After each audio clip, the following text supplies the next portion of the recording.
এদেরই এদেরই movie theatre এদেরই। হ্যালো বন্ধুরা, সবাই কেমন আছো? আশা করি খুবই ভালো আছো।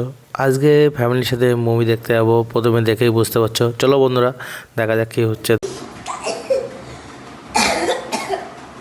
বাবা রেডি হচ্ছে। এদের মেকআপ করতে করতে সারাদিন হয়তো লেগে যাবে। এরা আমার প্রথম তো আমার বউ সাজছে, এরপরে আমার মেয়েও সাজতে লেগে গেছে।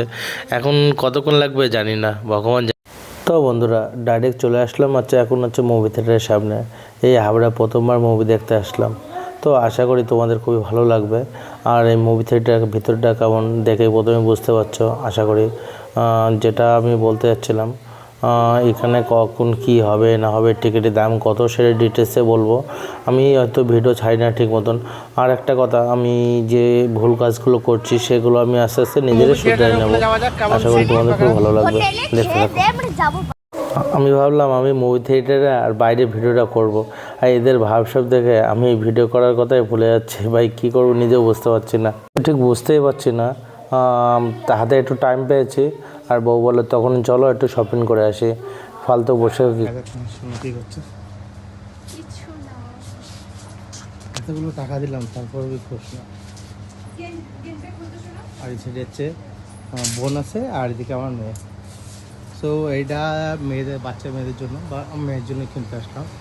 আমার জন্য আজকে হয়তো কেনা হবে না। দেখতে এসে কি করলে তাই না? এটা কার জন্য? এটা আমার জন্য। কেমন লাগছে? আমার কাকির ছেলে, আমার ভাই।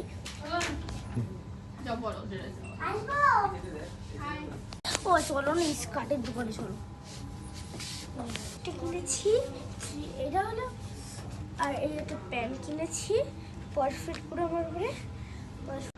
কি এমন খারাপ লাগছে ভাই তোমার? ওই ড্রেসটাকে 1000 গুণ বেটার লাগছে। বাইরে এসো ভাই, তোমার কমেন্ট করে বল কেমন লাগছে তোমার বলতে। এবার শপিং করা শেষ, এবার চলো মুভিতে।